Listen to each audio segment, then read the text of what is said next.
and Empire Theater's production of Nevermore, Edgar Allen Poe, The Final Mystery. At this time, we ask that you silence your cell phones and refrain from texting during the performance. Also, no flash photography or video recording during the performance. There will be one 15-minute intermission. Thank you, and enjoy the show.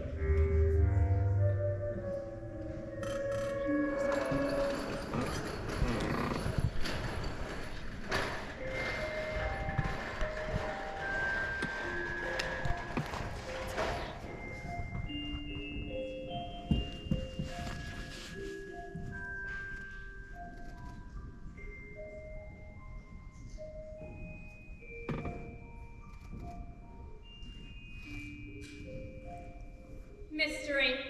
In the end, there was only mystery. We knew he boarded a ship bound for New York, but where he journeyed on that final, fateful voyage, no one knows. Its true destination, a mystery. That was Eddie. He lived a life of mystery.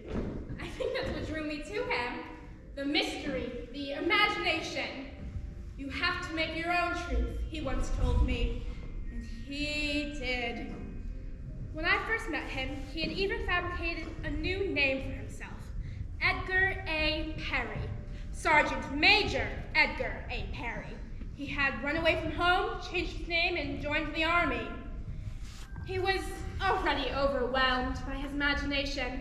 He said he was 22, but he was actually only 18. Oh, the imaginary world he conjured up. Said he'd taken a mysterious trip to Russia and Greece, which was, of course, all fancy. One could scarcely believe a word he said. But that night, at the regimental ball, when he asked me to dance, I believed every word he uttered.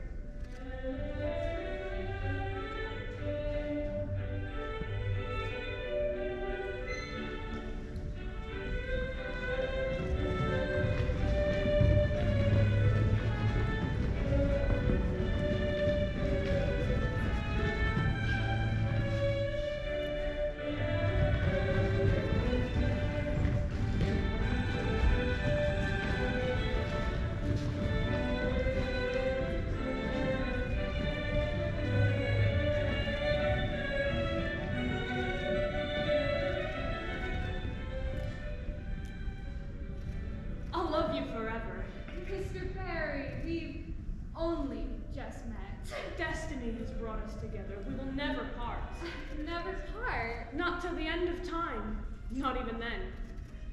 Who are you? I am Sergeant Major Edgar A. Perry, defender of Sullivan's Island. Are you always this incorrigible? Always. Besides, we poets are always incorrigible. Oh, so you're a poet as well. All men are poets at heart. Well, I'd like to read one of your poems. And you shall, as soon as I write them. Tell me, Mr. Perry, do you ever speak the truth? Only in desperation. Why rely on ordinary truth when you can create your own reality? An interesting point of view. Oh, it serves you well. You should try it. For instance? For instance, if you were spoken for, pretend that you're not, that you're still free. Well... She is spoken for, sir. And who are you? I am her father. Come along, my dear. But wait, I don't know your name. And you won't need to. Come along, Anabelle. Anabelle! Anabelle Lee! Anabelle. What a beautiful name. Sir, please kindly retire. My daughter has nothing more to say to you. I would like to ask for her hand, sir. Are you mad, boy? There are some who think so. Come along, Anabelle.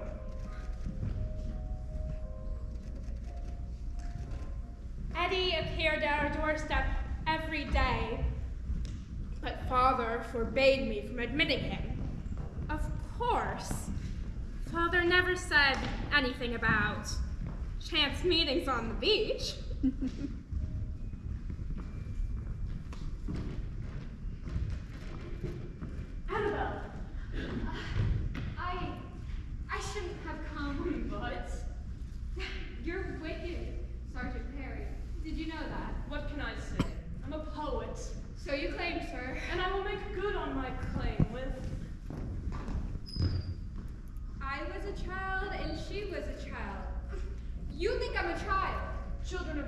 first we are.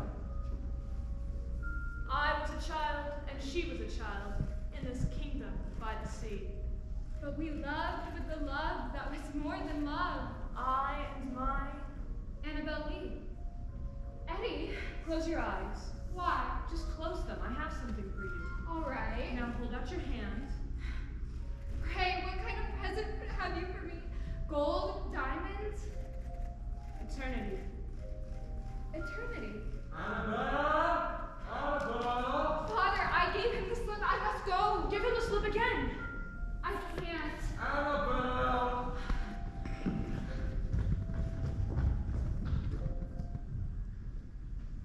I disappeared into the shadows. Shadows from which I would never return. That summer, a dark cloud swept over our mystical kingdom by the sea. A cloud. Malarial fever. Fever so fierce that the town was in a panic. Guards were posted at the doorways of houses which were afire with the pestilence. One of those houses was mine. No one was allowed to come in or out. But that didn't stop Eddie. He climbed a live oak near the back piazza and made his way to my room. Father was not pleased. Annabelle. Sir, you have no place here. I love her, sir. I will not be dissuaded. I must ask you to withdraw. She's very near death. She's delirious. She doesn't know any of us anymore. Dear God. Is there no hope? None. Eddie? Eddie, is that you? Annabelle. Oh, Eddie, I knew you would come. You must stay strong. You're going to get through this. We're going to be together. When? If only that could be true. We must create our own truth. Remember? I remember. Promise you'll never leave me. I promise. Not to the end of time. Not even then. Here, I have something for you. It's my turn to give you a present. They're blank. What must I do with them? Fill them with wonder. Perhaps we should let her rest now.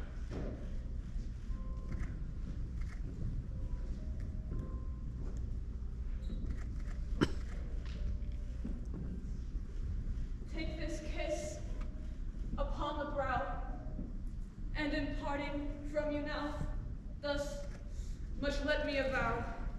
Yet if hope has flown away, in a night or in a day, in a vision or in none, is it therefore the less gone? I was a child, and she was a child, in this kingdom by the sea. But we loved with a love that was more than love, I and my Anabelle Lee. With a love that the winged seraphs of heaven coveted her and me. This is the reason why long ago, in this kingdom by the sea, a wind blew out of a cloud, chilling my beautiful Anabelle Lee, so that her high-born kinsman came and bore her away from me, and shut her in a sepulchre in this kingdom by the sea. For the moon never beams without bringing me dreams of the beautiful Anabelle Lee. And the stars never rise, but I feel the bright eyes of the beautiful Anabelle Lee.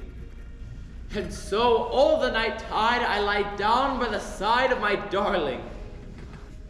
My darling, my life and my bride. My life and my bride, in the sepulchre there by the sea, in her tomb by the sounding sea. So you see, the most precious things in life are the things we have lost. Poetry is a quest to recover those lost moments, for the poet gives us a brief and indeterminate glimpse of what lies beyond our reach, beyond our grasp, beyond our comprehension. glimpses of immortality, glimpses all too brief. When we find ourselves melted to tears from a poem, it is not because of its beautiful words, but from the sorrow we feel. Sorrow at our inability to grasp here on earth the rapturous joys of the divine. So we hunger, we thirst for another glimpse. But like the moth dancing about a candle's flame, if we are not careful, we will be consumed by our desire. Thank you, Mr. Poe. This concludes Mr. Poe's lecture, and although he has a steamer for New York to catch tonight, he has agreed to accept a few questions. Mr. Poe, this new poem seems to contradict the Raven, in that the bereaved lover in the Raven is told he will never see his true love again. Here in Anabelle Lee, you profess that true love lives on beyond the grave. Yes? But isn't that a contradiction? Yes. Well, would you like to clear up that contradiction? No. Mr. Poe, don't you believe in temperance? Of course, my dear. After all, I am a member of the Sons of Temperance, and I drink to them every chance I get. Yes, well, I think we best get Mr. Poe off to his waiting boat. Shocking. A troubled genius. I heard the last year he attempted suicide over a woman. Which one? I heard he's proposed to 5 different women in just the past few weeks. Cad. Drunkard. Blue-eyed mad is what I hear. We appreciate you taking the time to lecture us, Mr. Poe. And as promised, here is a token of our appreciation. I must tell you, however, we would have enjoyed your lecture more had you not been in such an inebriated condition. Well, I charge double for sober lectures. Indeed. Reynolds, did you enjoy my lecture? Mr. Ives, have you met my friend Captain Jeremiah Reynolds? He's down from New York. Jeremiah Reynolds, the Antarctic explorer. The same. An honor, sir. Perhaps you could lecture for us sometime. Do you think you can make the same kind of impression as I've made tonight, Reynolds? It would not be easy to outdo you, Edgar. Can I buy you 2 gentlemen a drink? Almost a tavern across the street. Edgar, we have a boat to catch. Ah, yes. Captain Reynolds here is taking me down to New York tonight. He's promised me that if I travel to that great metropolis on the Hudson, that he would tell me of his most recent South Polar adventures. I am honored to meet you both, but I don't want you to miss your boat, so I'll say good night. Good night, sir. Here's to you. What time does our ship sail? Midnight.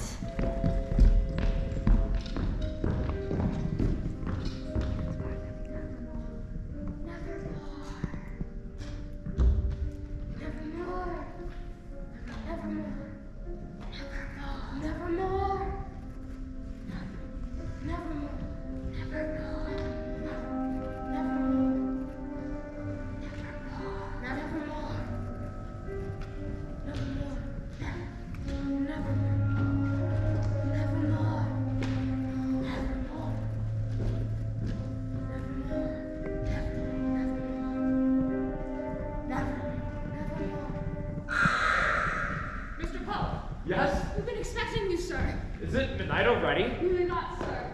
I'm in tide wait for no man, I suppose. Jeremiah! Hey, miss.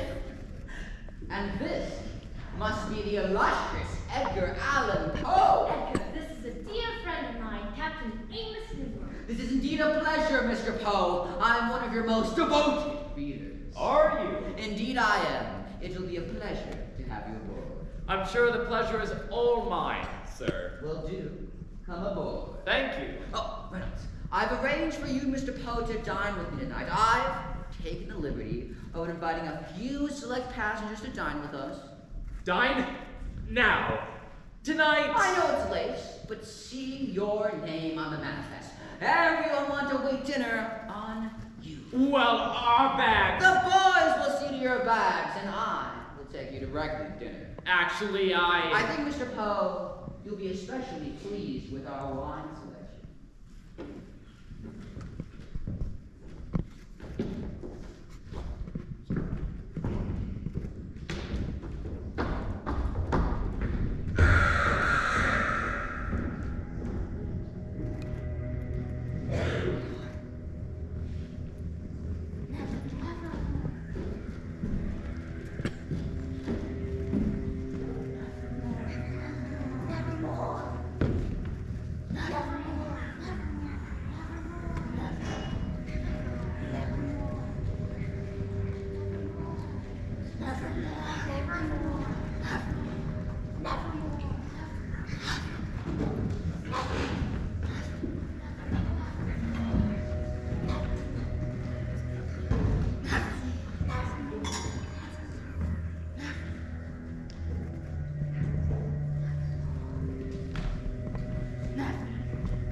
Ladies and gentlemen, we have with us tonight two distinguished guests aboard. The Antarctic explorer, Captain Jeremiah Reynolds, and an explorer of the dark recess of the human mind, Mr. Edgar Allen Poe. In celebration of these illustrious personages, I have taken the liberty of breaking the fine shipment of wine aboard. Mr. Poe, I think you'll find our selection particularly interesting. Amontillado? It can't be. We have 5 casks of Amontillado aboard. How on earth did you manage it? Oh, we sea captains have our ways. Oh, delicious. Yes. Before you arrived, Mr. Poe, we were discussing your stories. It seems we all have a favorite. Mine is The Telltale Heart. The captain fancies the pit and the pendulum. And Miss Riley there is quite enamored with Mask of the Red Death. Oh, yes. I like Hop Frog. You know the one on the door? Oh, it appears that everyone is reading your stories. My publisher certainly hopes so. Mr. Poe, are you working on a new story at present? The stories work on me, my dear. They stalk me, demanding to be written, and when I can stand it no longer, I commit them to paper. Wherever do you find the inspiration for them? Yes, Edgar, set our minds at ease, for there are those who think you consort with the devil. There are those that think I'm the devil himself. Are you? You flatter me, son. No, I am not that gentleman. Good. But are there demons that possess you when you write, Mr. Poe? We all have our demons, madame. So you believe in spirits? Oh yes, I do believe in spirits. What shall we drink to? Life? Why not death? I believe that is one of your main preoccupations, Mr. Poe. Yes, well, death is one of my preoccupations, I suppose. Among others. You're so mysterious, Mr. Poe. I've always been drawn to the obscure and mysterious, madame. Mysteries what drew me to Captain Jeremiah Reynolds. His expeditions to the South Polar regions served as an inspiration for my character, Arthur Gordon Pym, a man who dares to explore the unexplored. Oh, I can hardly believe it. The author and inspiration right here at the same table. I believe we are found out, Edgar. Alas, Though Edgar did exaggerate my expeditions a bit. artistic license. Why do you take such risks, Captain Reynolds, to explore such a desolate and unknown place as the Antarctic? It is the unknown places, the terra incognita, that draws, madame. Yes, madam, we want to uncover the mysteries of our world. Indeed. Well then, perhaps, Captain Reynolds, you could unravel one for us. Could you tell us why you wore just one glove to dinner tonight? Alas, madam, as many adventurers of the Antarctic, I am a victim of frostbite. My hand, I fear, may be too distressing for a certain party. Heavens. A small price to pay for discovery. Earlier, Mr. Poe, Captain Reynolds told us he believes that somewhere in the South Polar region, past the ice floes, there lies the entrance to another world. Have you found that entrance to another world, Jeremiah? Yes. What does it lead to? Heaven? Or hell? That remains to be seen. On my last expedition, we got within 700 miles of the South Pole itself, and the sailors of mine hiding in Patagonia had once been even closer, and the tales they told. Tales? Do you discount them, Mr. Poe? Oh, I am not one to throw suspicion on the tales of others. Would you recite something for us, Mr. Poe? Oh, yes, please. Thank you, but if you'll forgive me. Edgar, it would be inhospitable to refuse these ladies. Please do not disappoint us. Really, it is late. Please, how often do we get a writer in our midst? They shall never let you go, Edgar. Just a poem. Just a poem? You do not know, my dear, how dangerous just a poem can be. Dangerous. Doorways to disaster. Whatever is he talking about?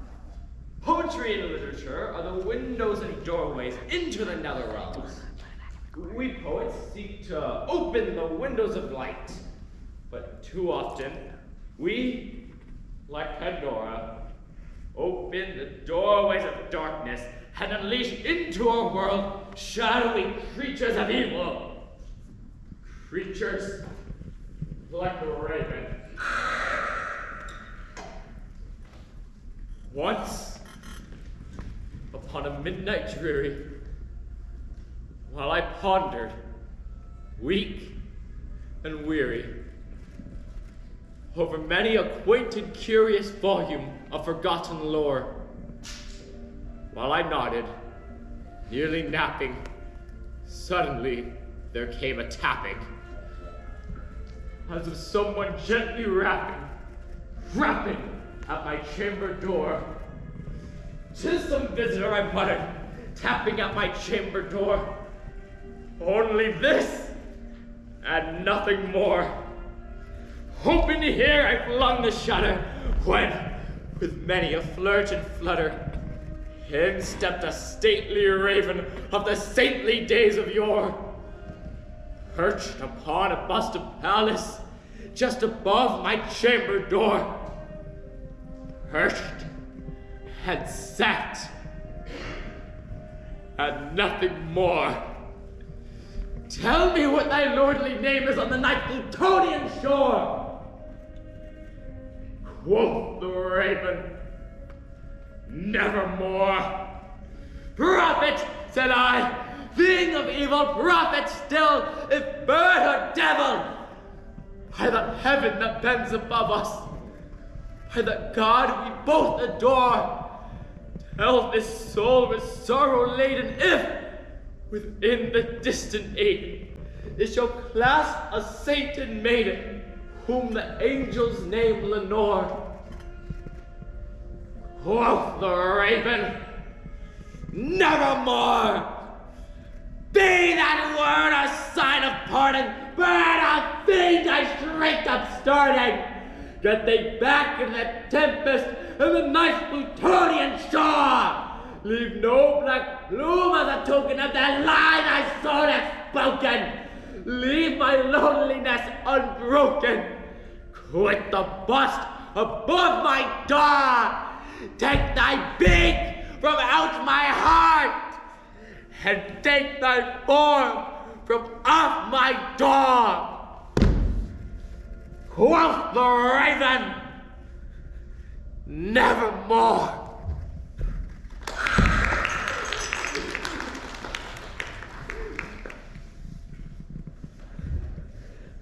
I cracked the doorways of darkness and gave wing to this evil thing. Now he pursues me. Fiend! I created thee! Get thee back in the tempest and the nice Plutonian shore! Perhaps, ladies and gentlemen, it being late, we should adjourn.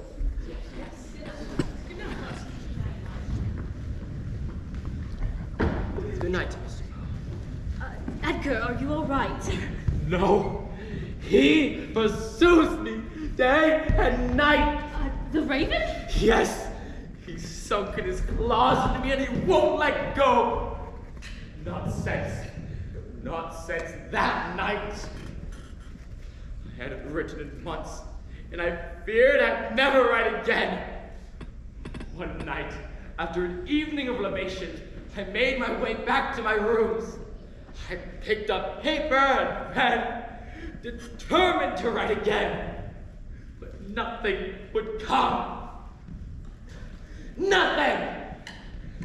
I picked up a new sheet of paper, then another and another. There was nothing more terrifying than an empty sheet of paper, Jeremiah. Lying there, watching you, taunting you, laughing, for it knows that all the while it remains barren. It is tormenting you. That night, the torment was especially intense, hellish. Foolishly, I said I would do anything to write again.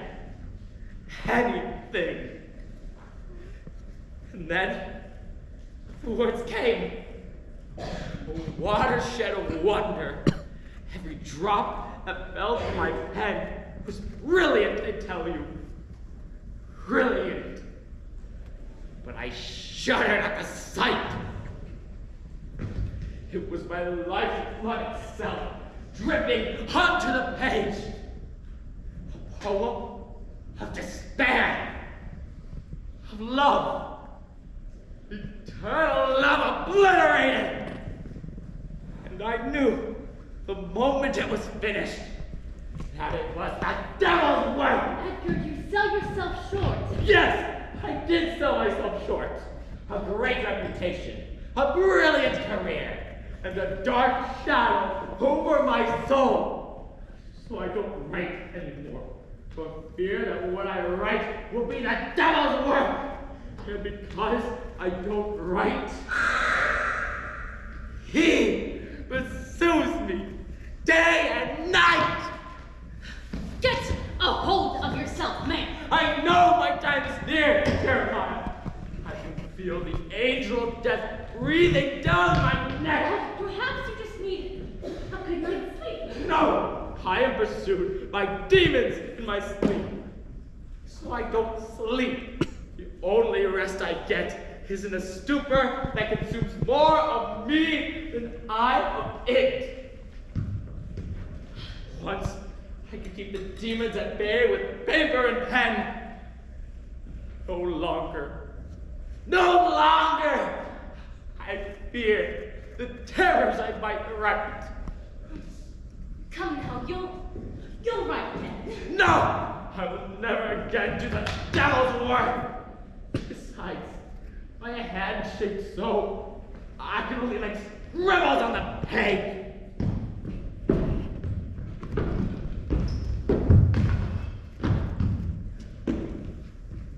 It seems our guest is a bit under the weather. Yes, a little under the weather. Take him to his cabin. Yes, sir.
Dreary.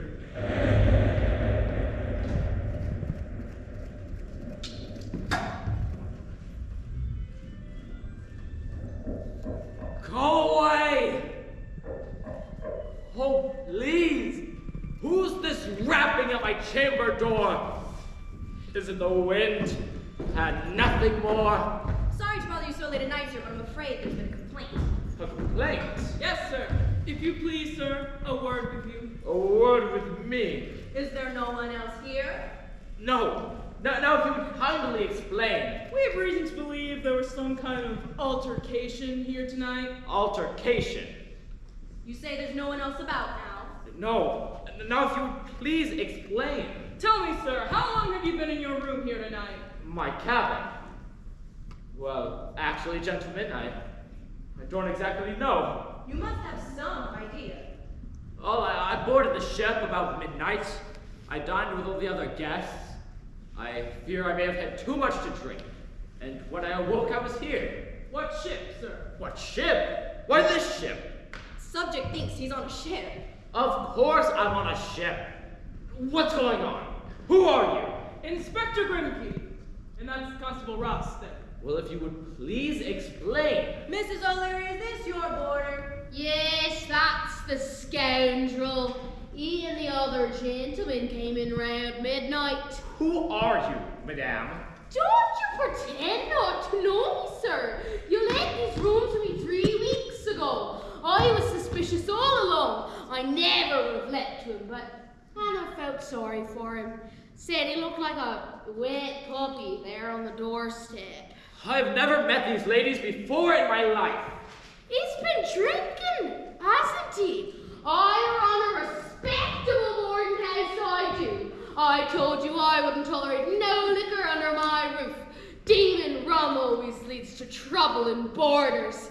Kindly get him out of my house, Constable. A moment, please. First, we need you to tell us the whereabouts of the other gentlemen. What other gentlemen? Did you and he have a quarrel? A quarrel? No. Look. These ladies heard noises. Disturbing noises. Coming from your room. And now the gentleman in question is missing. There was no other gentleman. Ladies, perhaps you should describe what you heard.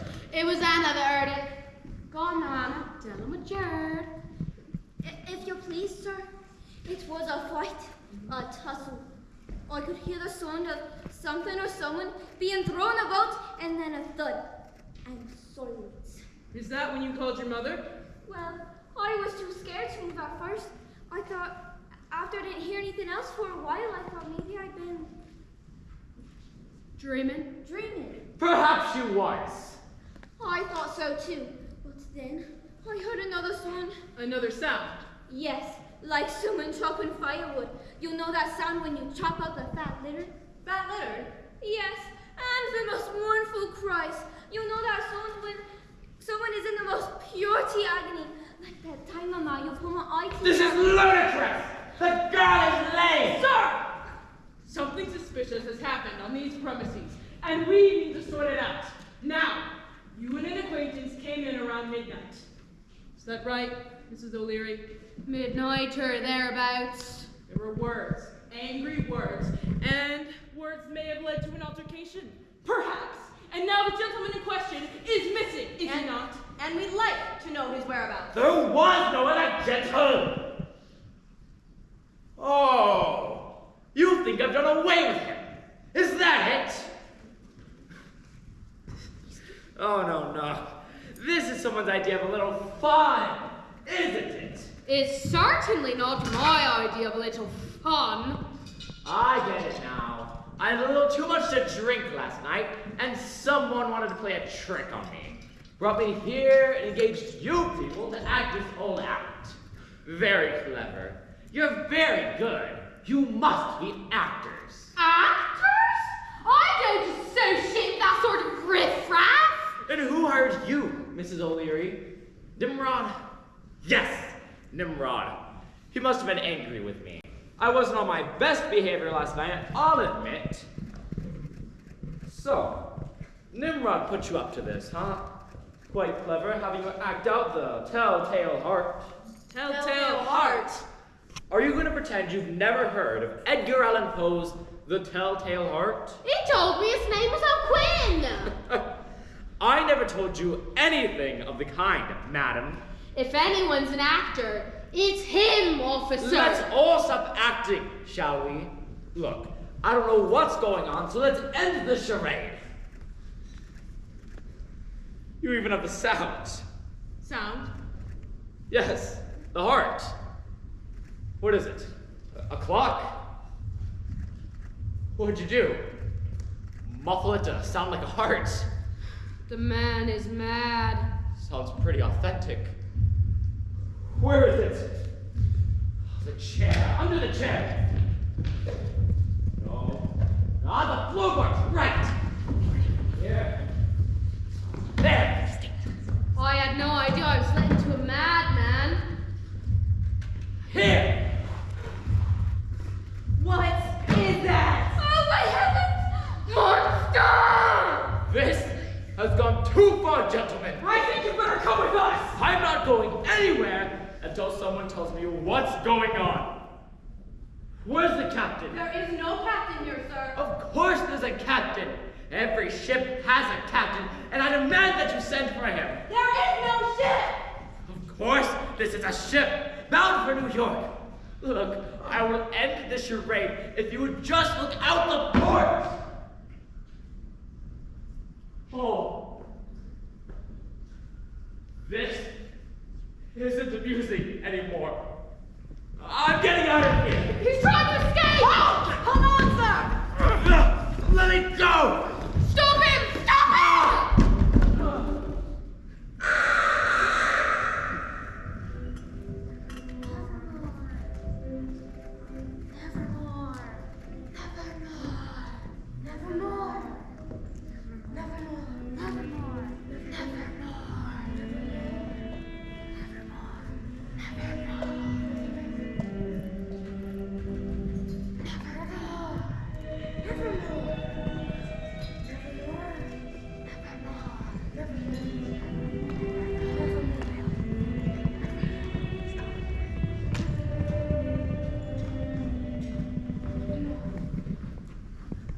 Mr. Poe!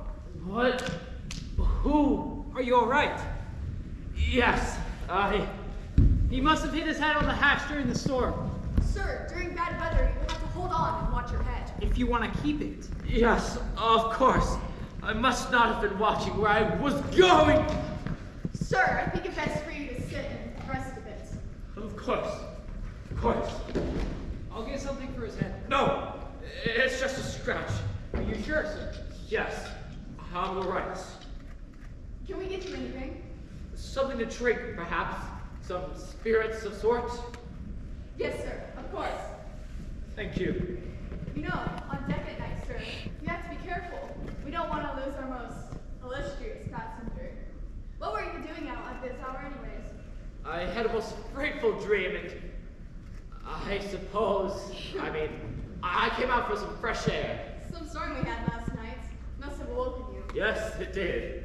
Give this old bucket rest a run for our money, it did, but don't worry, sir. She's a sound ship. She's got ample crew, if I do say so myself. I can see that. Here you go, sir. Something to knock the night chill off. Bravo. Thank you. The boys will take care of you, sir. Now, if you'll excuse me, Rusty and I had to get some sleep. I have the night watch.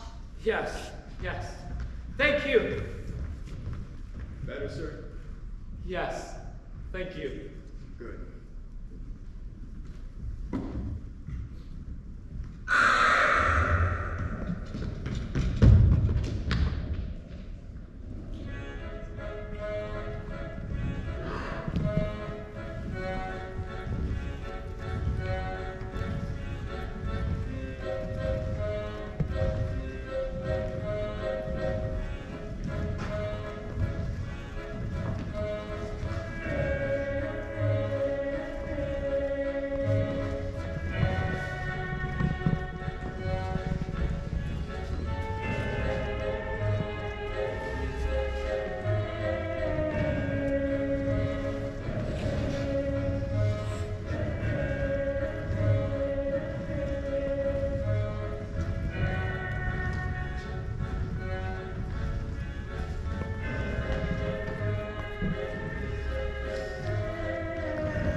What a strange costume. Costume? Ooh, I like it. I wager it will amuse the prince, and we like to amuse our benefactor around here. Benefactor? We're like rats in here. How can you say that? The prince has marshaled all of his resources to build a wall between us and the plague that rages outside the gate. He has put us in a cage and bolted the gate shut. No one can come in and no one can go out. There's no means of ingress or egress. Why would anyone want to go out? I mean, really, the man complains about everything. But I find and glad the gates are well shut. Keeps the rabble in their filthy disease outside. The Red Death. Yes, the Red Death. No pestilence has ever been so fatal or so hideous. Blood is avatar and its seal. Don't glorify the Red Death, my dear Viscount. You make it sound like royalty. And why not? It gets more attention these days than the prince himself. I, for one, would give anything to get out of here. Are you mad? We are well provisioned here. The prince has provided all the appliances of pleasure. There are minstrels, jugglers, improvisatory buffoons. And the only thing that makes it palatable is the fact that it is rumored that the prince has the finest cellar in all of Europe. And, just to be sure, the Viscount there plans to sample every bottle. Yes, my dear, to the Red Death, which has given us this oasis of ostentation. Must you be so morbid, Viscount? We came here to seek shelter from the Red Death, and now that's all anyone talks about. While I, for one, have left it behind. No one leaves it behind. You must be one of the new ones. Yes, I just arrived. How did you get to be so lucky? Lucky? To be given sanctuary here until the Red Death goes away. If it goes away. Oh, I like you. The prince! Our illustrious benefactor. Perhaps someone will be clever enough to outwit the Red Death, but I hardly think it'll be our brilliant prince there. You don't like him? No. Any particular reason? A mere accident of birth. He was born first. So you might have been born prince. Might have been. That's a plague in itself. My dear friends, for tonight's amusement, I've composed an epic trifle of a poem. Here we go. I can't wait to see his face when he comes face to face with the Red Death. You think the Red Death will penetrate the high walls of the castle? My dear boy, I'm counting on it. Again we gather in this hall of mirth, tipping our tumblers, proving our girth. Our never-ending feast may it never end, and if it does, may it begin again. As prince of this land, I do proclaim, don't be wary. Let the jesters jest, let the merry be merry. Your Highness, what moving verses, I hardly know. Silence! Your Highness, Who is that? I don't know, my dear. A stranger! There are not supposed to be any strangers here. A friend of mine, dear brother. You know the rules. No strangers here. Do you want to endanger us all? 1,000 apologies. And you can at least teach him some manners. Remove your hat, dear boy. What? Your hat. You must remove it in the presence of the prince. the Red Death! It's only a costume. He's come to the mask in the costume of one with the Red Death. How clever. Too clever. How dare you insult us with this blasphemous mockery? Seize him and unmask him, that we may know who to hang at dawn. Seize him, I say. Seize him! Must I seize him myself? Take off that ridiculous mask! No! Please! Take it off. You think you can frighten us with this masquerade? Well, I warn you not to trifle with the power of our prince. Not Prince Prospero, I am... It's real! The Red Death is here! You said you could lock it out! You promised! My dear, I will! Look what you've done!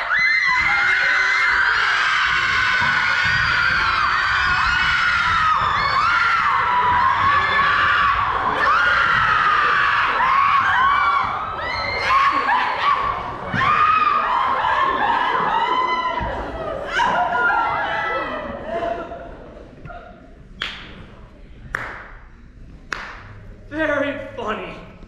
Very funny. You can all get up now. Get up! Get up!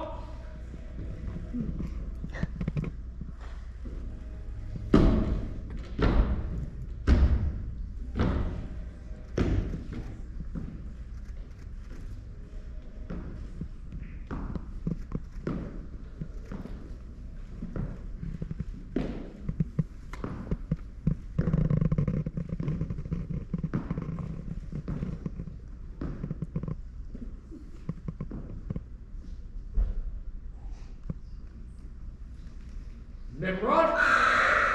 Yes, yes, don't be impatient, my pet. You can hear him too? Of course. You're in league with the devil. Oh no, my dear boy. I am the devil. Although, I'm not very fond of that nom de plume. Sounds so childish. Don't you think? I much prefer a Lucifer. Has a ring to it. Don't you think? Lucifer rolls off the tongue like a poem. Of course, I'd appreciate your opinion on the subject. You're the poet, after all. Am I in hell? Have I crossed over? Passed on. died? The boundaries which divide life from death are at best shadowy and vague. Who shall say where one ends and the other begins? Why are you subjecting me to these nightmares? Well, they are your nightmares, after all. Why have you brought me here? You are here of your own volition, Edgar. You have reached out to the dark forces of the universe, and we have simply welcomed your embrace. You got what you wanted, a grand literary career. It's a pity you did not ask for a fortune to go with your fame. It could have easily been part of the bargain. Bargain? My feathered friend tells me you've been a bit remiss about paying up. But take your time. Of course, the longer you wait, the more unpleasant it will become. What do you mean, unpleasant? Until you agree to cross over and join us, you shall continue to live in the world you have imagined. And some of them, I believe, are quite unpleasant. So if I were you, I'd get this over with. Submit! I assure you, you will receive a hero's bounty.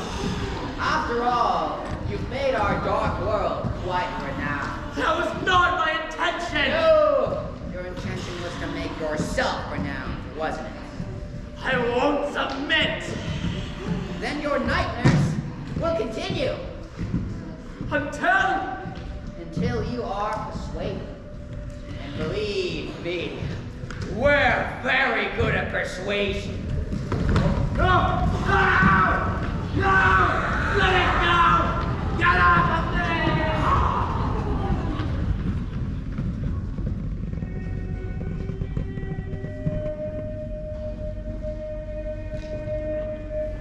Nevermore.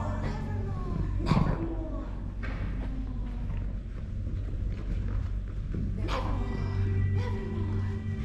Nevermore. Nevermore.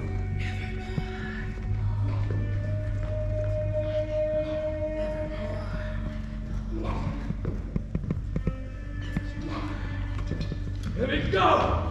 Get off of me! Let me go!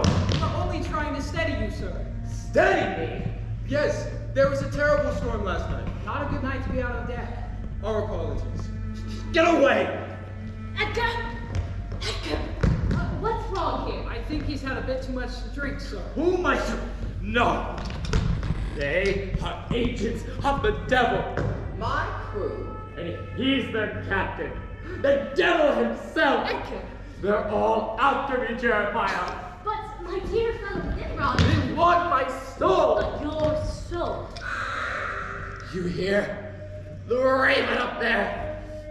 Like an albatross circling! Laughing at me! The captain's in league with him! Edgar, it's only a seabird. And the captain isn't in league with you. You must get me off this ship, Jeremiah. There's no time to lose. We must get off the ship. Edgar, but we are at sea! If I may be so bold, you've had quite a bit to drink tonight. Perhaps you fell asleep and on that nation, which we all know to be quite vivid. Wait to work on you. You think I was dreaming? No doubt. I did sleep. I awoke inside of my own stories. You see, you are still dreaming. No! No! Look! What? Don't you see it? What? The box. What about it? It's the oblong box. You mean from your story? Yes! It portends disaster. Oh, disaster. Don't you remember? In the story, the box contained the body of a young woman. And the dead body's bad luck on a ship. The ship sank in a storm off Ocracoke. Edgar, this is not one of your stories. You must cast it overboard. Edgar, please. Stop him! No! Let me go! Edgar, just listen to me. Why should I listen to you? You may be just a character in one of my stories, Mr. Poe, you are not well. You must assist. No! You'll see! It's an omen! It will spell our doom! Empty. Mr. Poe, I must insist you not tamper with our cargo. No! What have you done with it? What, sir? The corpse! Don't you see? He spirited it away in an effort to make me look. Perhaps I am. Dear God, give me a sign that I am not mad. Edgar, it was just a coincidence. The box happened to remind you of one of your stories. Oh, no. Look. What? Don't you see her? Who? The corpse. She's arisen from the box. Daddy, we see no one. You must. My God. It's Anabelle. Anabelle. My first love. The truest love I've ever known. And you think you see her? Yes. There. Annabelle. Hello, Eddie. She speaks. And what does she say? She speaks, but I cannot hear her. Isn't that a shame? What is happening to me, Jeremiah? Your imagination has gotten the better of you. Let us help you below, sir. I'll look after him. Yes. You do that, Jeremiah. You do that.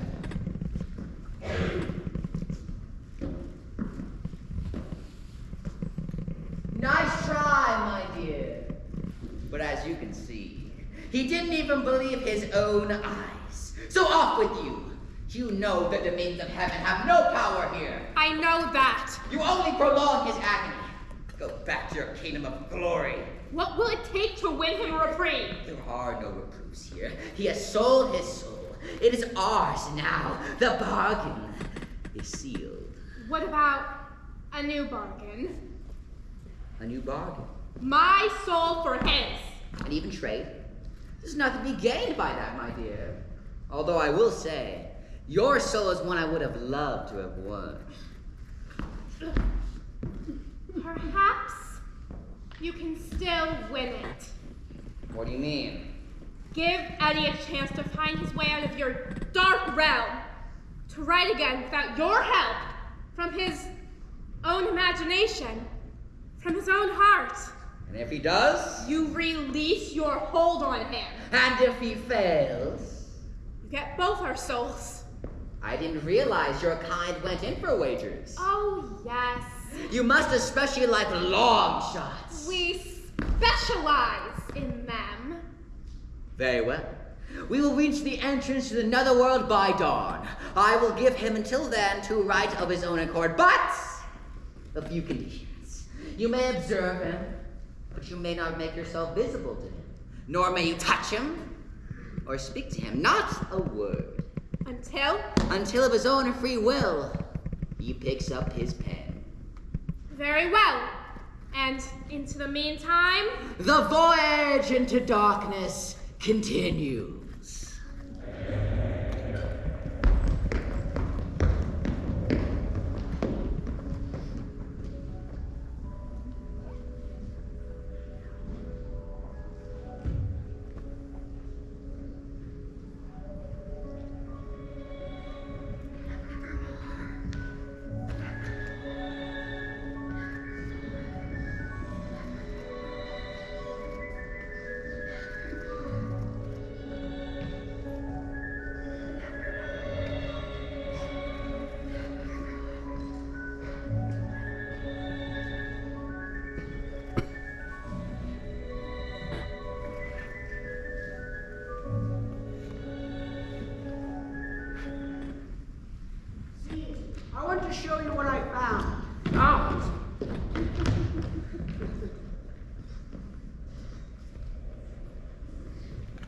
Have you seen anything like it? Solid gold, every inch of it. The gold bug. And look at the back. See the two jet black spots? Like a skull. A death head. Yes, rather like that. A skull and crossbones. Perhaps left by pirates. Yes. That makes sense. Perfect sense. It would explain the parchment that I found. See, I found this parchment in the sand near where I found the gold bug. Just think that the key to the pirate's treasure has laid here in Sullivan's for over 100 years. Sullivan's? We're on Sullivan's? Of course! Did you think we're on the mainland? See, once we crossed over the marsh, we're on Sullivan's Island. Yes. I've been here before. When? Many years ago. And what were you doing here? I was stationed in Fort Moultrie. A soldier boy. A boy. At least, a child. I was a child, and she was a child, in this kingdom by the sea. But we loved with a love that was more than love. Once. But that was long ago. Oh, Anabelle, I am lost in shadows of my own imagining. Were you there on deck for me? Were you the sign that I prayed for? Or were you just another hollow hallucination? I don't know what is real anymore. What is real and what isn't? I don't even know if you were real. Whether I just imagined you too. Or that even now, I'm simply imagining that I imagined you. If only I could reach across the abyss and touch you once more. A touch to know that indeed you were real. If only. If only, Eddie. My hand is here. It is you who must reach across the abyss. I cannot speak to you. I cannot touch you. But know that I am with you. Anabelle? Anabelle. I stand amid the roar of a surf-tormented shore, and hold within my hands grains of golden sand. How few, yet how they creep through my fingers to the deep while I weep. While I weep! Oh God! Can I not grasp them with a tighter clasp? Oh God! Can I not save one from the pitiless wave? All that I see or see, but a dream within a dream.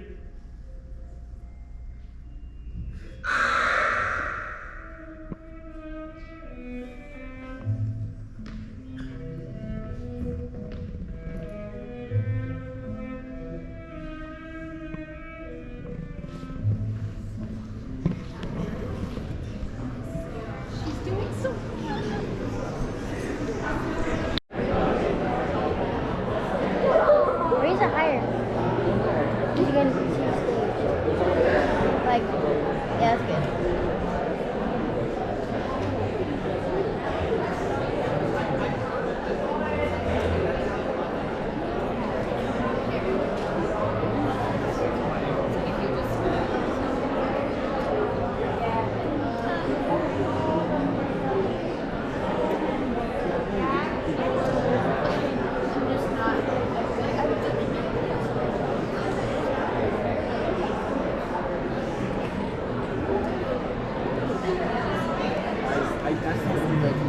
Oh, you're recording?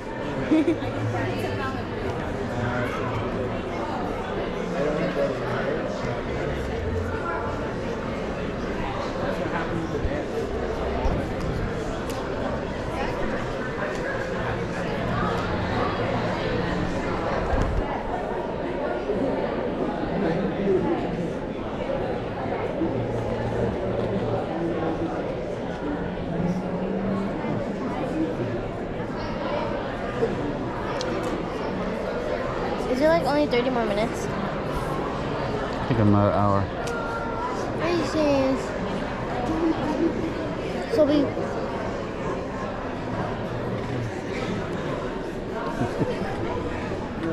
Duck lips. Ready?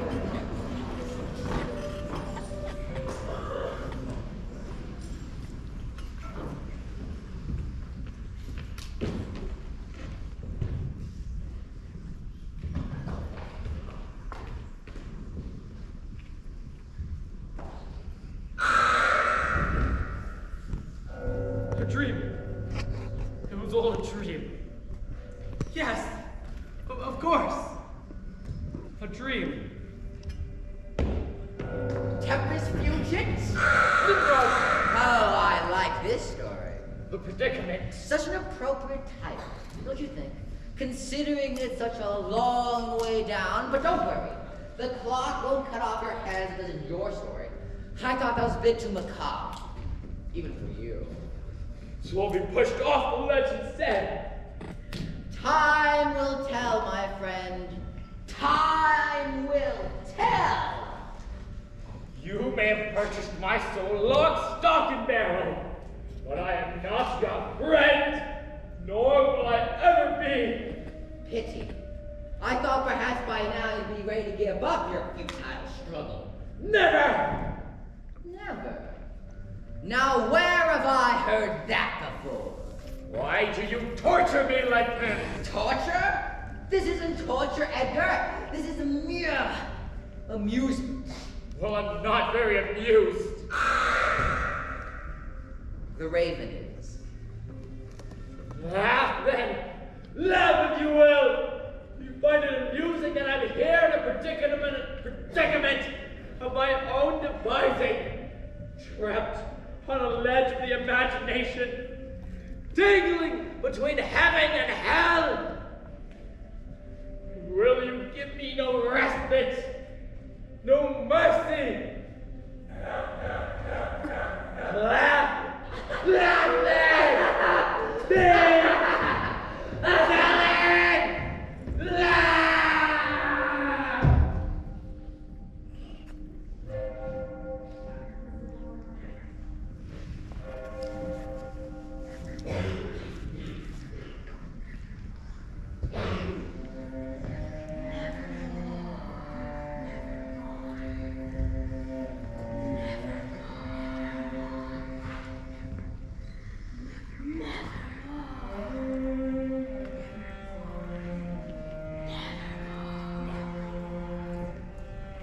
He's right up here, sir! Over here, sir! No!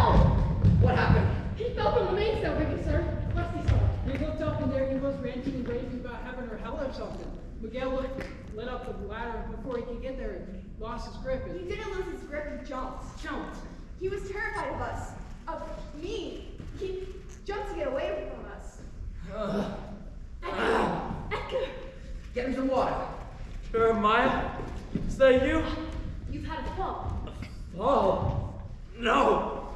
I was pushed from the church steeple.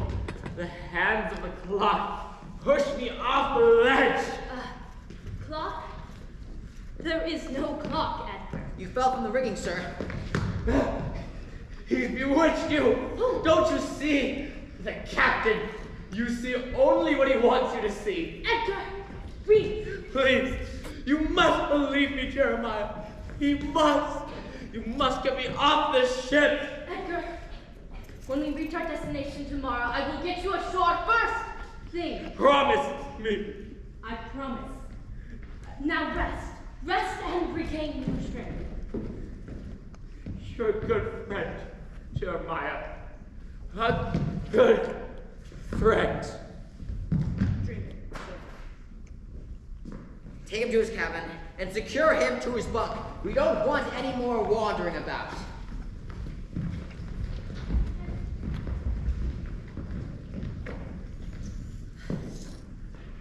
Well, Captain. I'd say you have him. He's a tough one. I'll give him that. But with a little more persuasion, he'll come around. Reynolds, I must say, you play your part very well. Well, I want to earn my keep. And you have, Jeremiah. You have.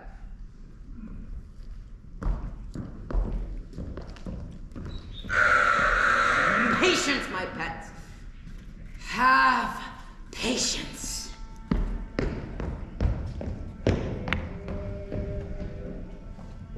Nevermore. Nevermore.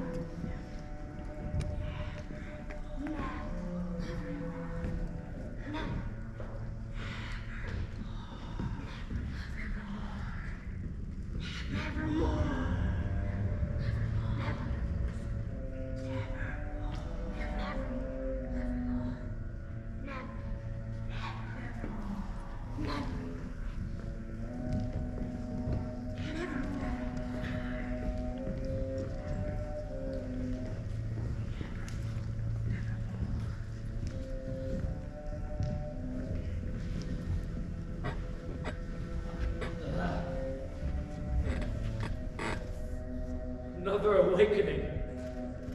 Is this yet another dream? Or reality? No! No! No!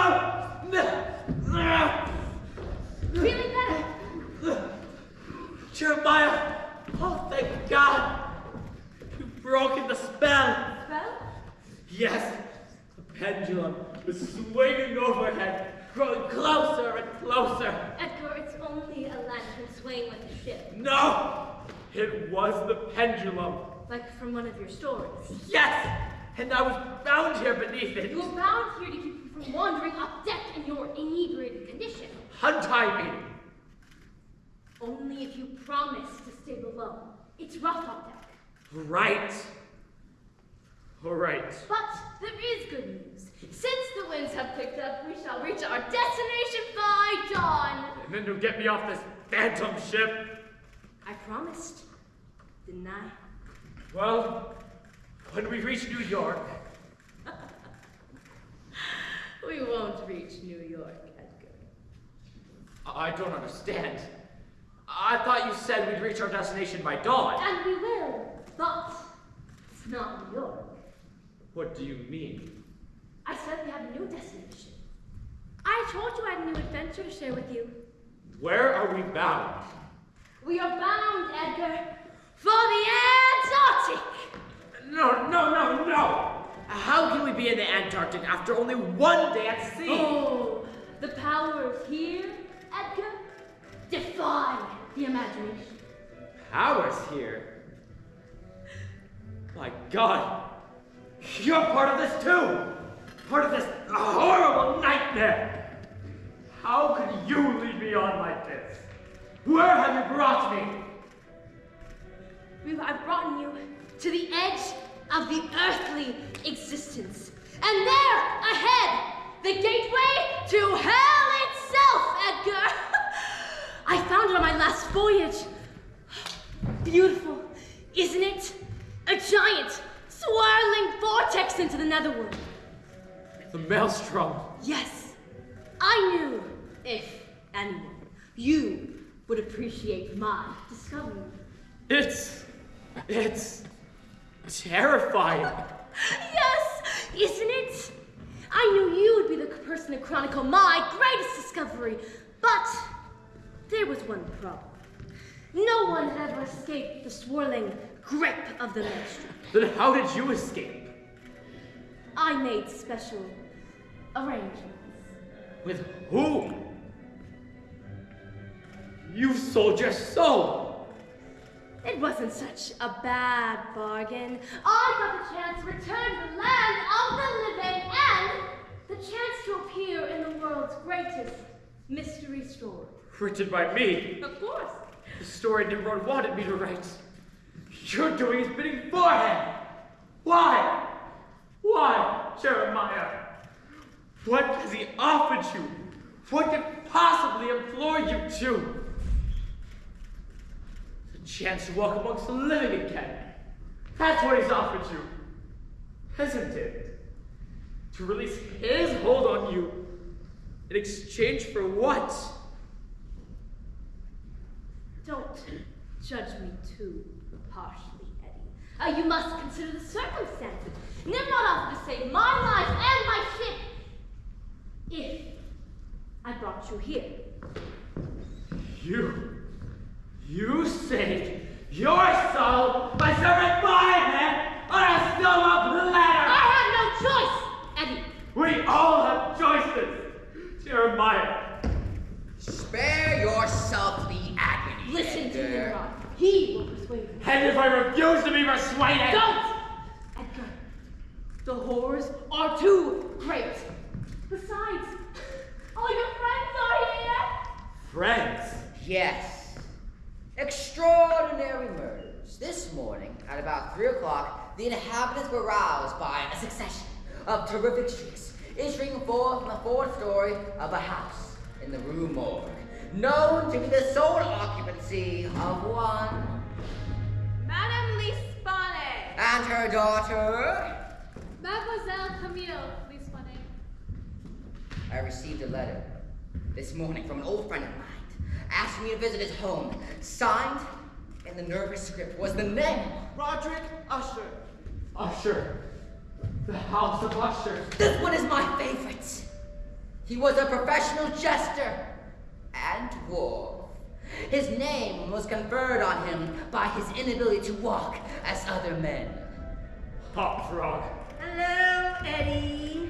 What are you doing here? We're all here. All your creation. Quite a dramatis personae, wouldn't you And to agree? what honor do I owe the performance of this cosmic repertory company?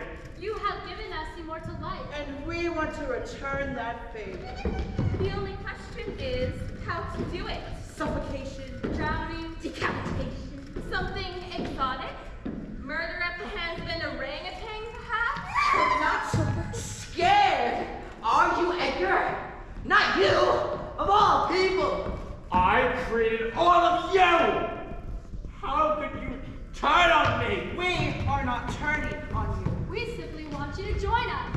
And hell? What's wrong with hell? Yes, a little late to get squeezed by hell, Edgar. Just because I wrote about the dark side of human nature does not mean I wish to embrace it. Oh, please. Next time you're telling us he's an angel at heart. No! I am no angel. But some men choose to live in the shadows. And others have shadows cast over them. By what? Circumstances. Circumstances. Not the master of your own soul, Edgar. I am surrounded by characters of my own creation who are about to murder me. How can I be the master of my soul? Exactly. You fought a good fight, but now it's time to surrender to the circumstances.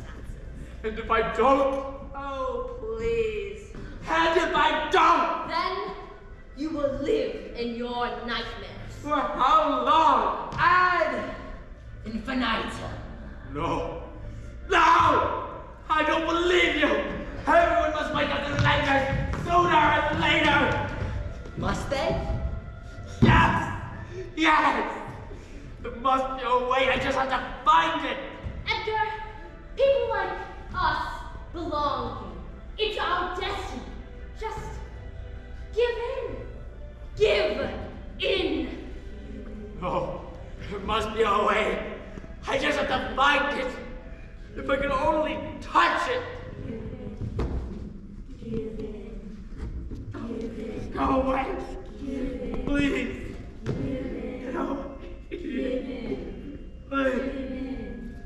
There is nothing you can do for him. He's ours. He still holds on. Only by a thread. Speak to him, and both your souls are mine. I know the rules. No rule can contain the imagination. What's this? Another nightmare, Edgar. They will go on and on until you give in. Blank. These pages are blank. There's no greater terror, you once said. Yes. But once, I delighted in empty pages. Pages to be filled with wonder. These are from Anabelle. Aren't they? Don't be ridiculous. She's trying to tell me something. Something you won't tell me. What would we tell you, Edgar? That there is a way out of this nightmare. My soul isn't lost, is it? There's still a chance for redemption. Redemption? It's not a word we use here, Edgar! No, I imagine not. That would be your hand, wouldn't it? Having someone slip through your clutches. Very few do. But there are a few, aren't there? Aren't there? Yes. But most, Edgar, perish in trying. Believe me, you can't imagine the agonies. Then perhaps I shall imagine something else. If all these nightmares have come from my tales of terror, perhaps it's time to write a new tale. A tale of redemption.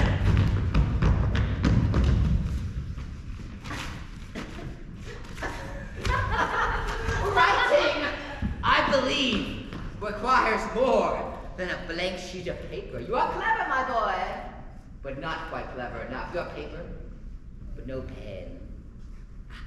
And ink? What's this? No ink? What Oh. a pit. You'll see. You'll see.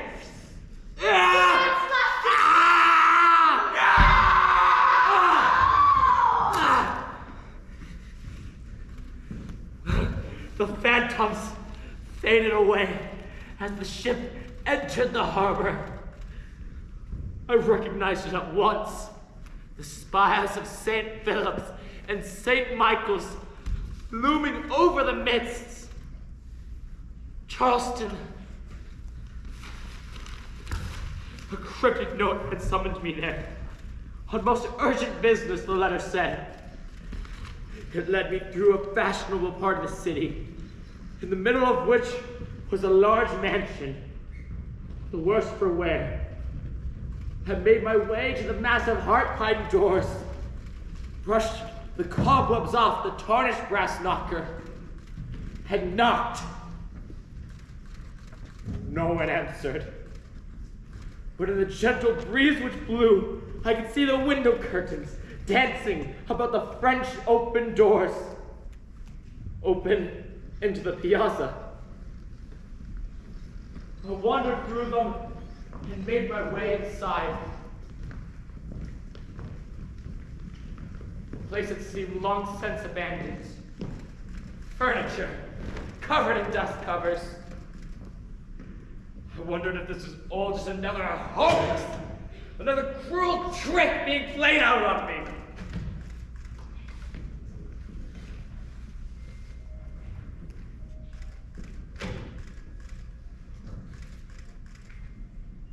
Hello, Eddie?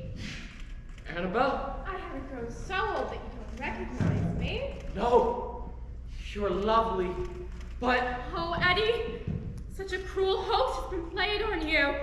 Hoax? My death? Well, a cruel deception, I'm afraid. I don't understand. I thought the fever... The fever passed, then. Why didn't I know? Why did you deceive me? Father sent me away to recover in the countryside. I tried to write you, but Father intercepted all of my letters, which only made him all the more determined that I would never see you again. The only letter I received was the one from your father. Announcing my death? Yes, and the details of your funeral. He said because of the fever, it had to be done without delay. But of course, there had been no funeral. But I knelt at your grave. I touched the tombstone there. Father was very thorough. He knew you would come, so he had a grave prepared in our family plot, and a stone placed there for me. It is still there, next to Father, waiting for me. Why didn't you tell me the truth? I didn't know the truth. Not then. You see, I still longed for you, but I thought you had left without a word. That's what my father told me. I grew pale and melancholy, near death in fact. Finally, one day I learned the truth from a kindly servant who took pity on me. Why didn't you write to me? I tried, but the only way I knew to reach you was through your commanding officer at Fort Moultrie, and all he could tell me was that you had gone back to Boston. But surely you could have written to me there. To whom? Edgar Perry? You deceived me too, Eddie. Why did you change your name? To keep my stepfather from finding me. It kept me from finding you too. I'm sorry. I never knew you were Edgar Allan Poe until The Gold Bug was published. An etching of you appeared in the Mercury, with a note that you had once been stationed at Fort Moultrie. Well, why didn't you write to me then? I inquired, but I learned you were married. I loved her very much. But she's gone now. I know. And did you find anyone else? No, it was no one else for me. I never married. It was my quiet revenge against my father, denying him grandchildren. And your father? He died last year. And you gained your freedom? Freedom? No. I am still buried deep within our family vault. My heart is cold and hard as marble. Sounds like another one of my stories. Yes, hasn't it? So then, why have you brought me here? It is you who have brought me here. So what must I do now? That's up to you.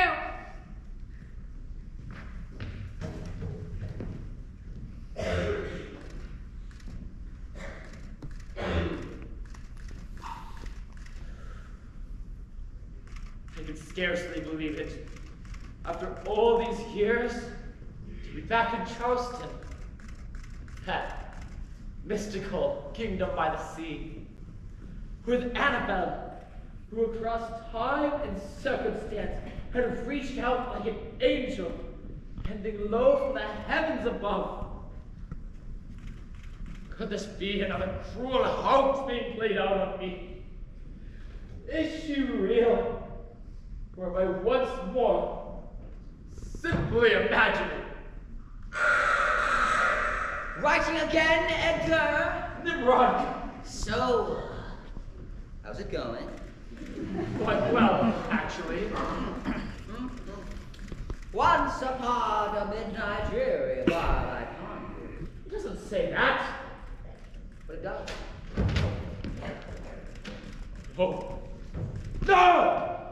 You tricked me again! Have I?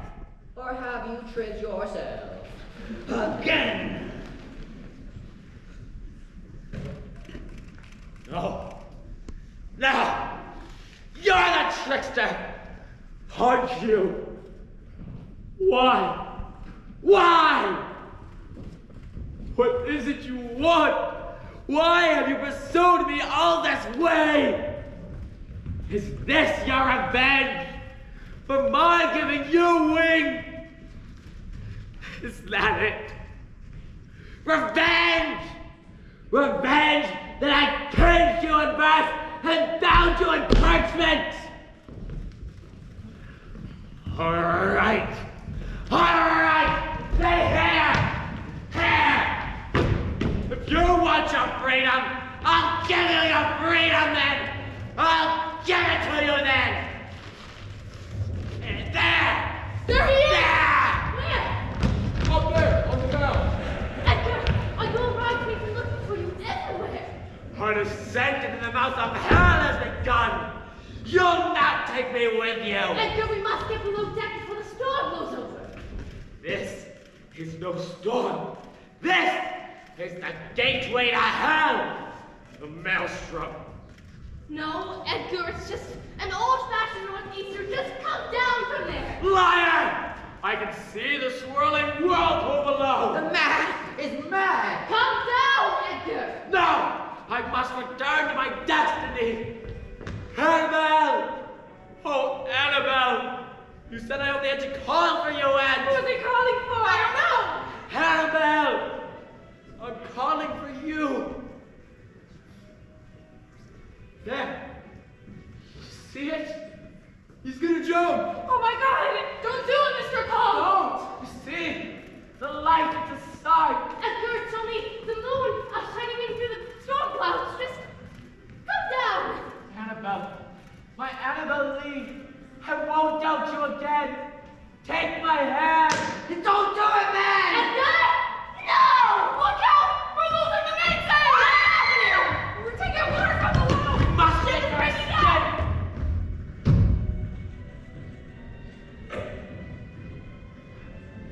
Nevermore. Nevermore. Nevermore. Nevermore. Nevermore. Nevermore.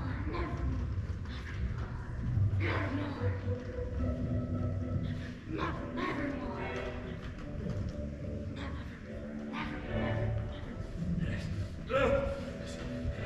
Go! He's after me! They're all after me! Calm yourself, man! Demon! He's a demon! There are no demons here!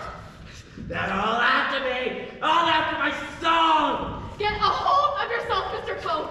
You were ill, wandering the streets. The police brought you here. Wandering? Mr. Curie here says he took you to the dock 5 days ago to board a ship for New York. Obviously, you did not make it there. I've been on a voyage. A nightmarish voyage! Yes, but can you tell us where you've been? Terra incognita. Where is that? Annabelle, have you seen her? Who? Anabelle Lee. There is no one here by that name. She was there. He's been ranting like this for hours. Ah, here are the doctors.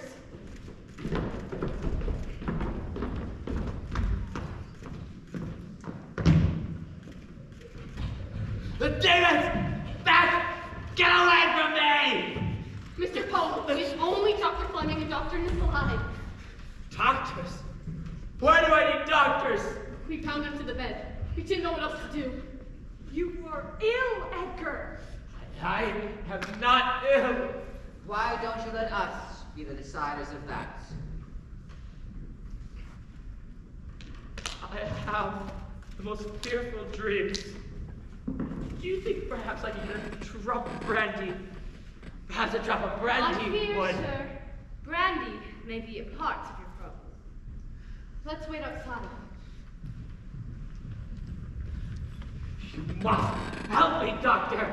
I trust no one. They're all after me. Damn it! You see? Here, take this. It will, ease your dreams.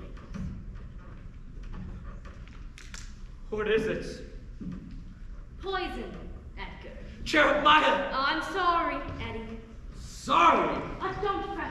It's very quick acting and will be very painless. No! But you see, there's not really enough to kill you. Just enough to put you into a deep sleep, so that your body will imitate death. Imitate death? Then what? Then you will be buried alive. No! I warned you what would happen if you didn't give in, Eddie. It will be over in a few hours. Few hours? Yes, in a few hours you will awaken in your earthly tomb, and then asphyxiation will begin. Why do you do this to me? Well, I couldn't just let you escape, Edgar. Then I would lose my own way out. We warned you. What would happen if you didn't give in? Next stop, the premature burial. Monster! Good night, Eddie. No! No! Monsters! How could you do this to me? You, of all people, Jeremiah! They poisoned me! Don't you see? They poisoned me! No!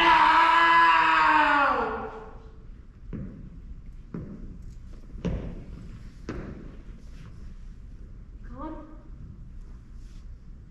Gone. It was drink that killed him. No doubt. No doubt.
Hear the tolling of the bells, iron bells. What a world of solemn thought their melody compels. In the silence of the night, how we shiver with affright at the melancholy menace of their tone. For every second that floats from the rust within their throats is a groan. And the people, the people, keeping time, time, time, in a sort of runic rhyme, to the tintinnabulation that so musically wells from the bells, bells, bells, bells, bells, bells, bells, from the tinkling and the jingling of the bells. Hear the loud alarum bells, brazen bells. What a tale of terror now their turbulency tells. In the startled ear of night, how they scream out their affright. Too much horrified to speak, they can only shriek, shriek! Out of tune. And the bells, bells, bells. What a tale of terror their turbulency tells. Of despair, how they clash and clang and roar. What a horror they outpour. Hear the sobbing of the bells, keeping time, time, time, in a sort of runic rhyme. To the rolling of the bells, bells, bells. To the tolling of the bells, bells. Bells, bells, bells. To the moaning and the groaning of the bells.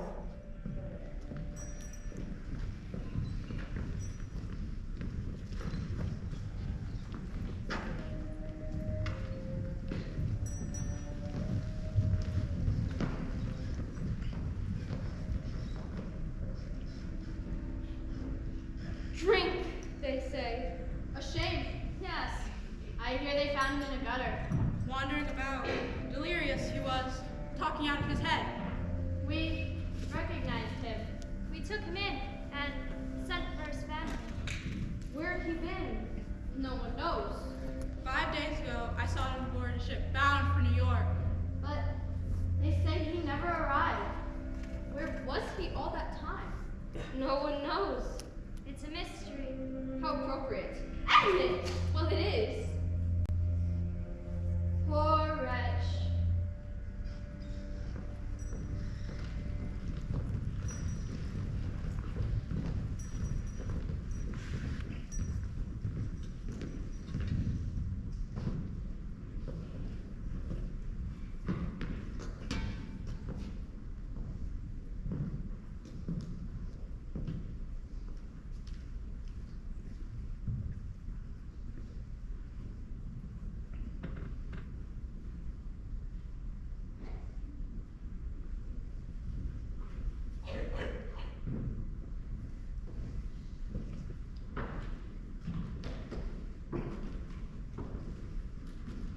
once? Once. You loved him once? I love him still. Still? We loved the love that was more than love. I and my Anabelle Lee. Eddie? Anabelle. But I thought that you... Lost faith. Yes. I doubted the power of my own imagination. The voice of my own soul. But I won't doubt again. For neither the angels in heaven above, nor the demons under the sea, can ever dissever my soul from the soul of the beautiful Anabelle Lee. Can this really be happening? Can this really be true? We must make our own truth, remember? I remember. But how? I wrote a new ending.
Good. You like the show? Yeah. Are you guys gonna stay protected? You have to, because you're driving me.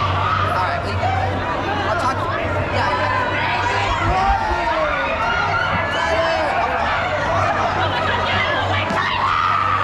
I don't want to wait another 40 minutes.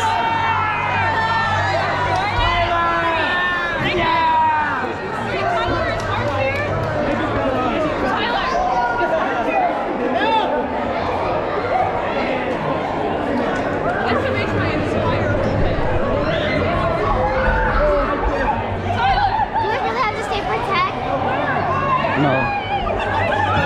I'll drop you off.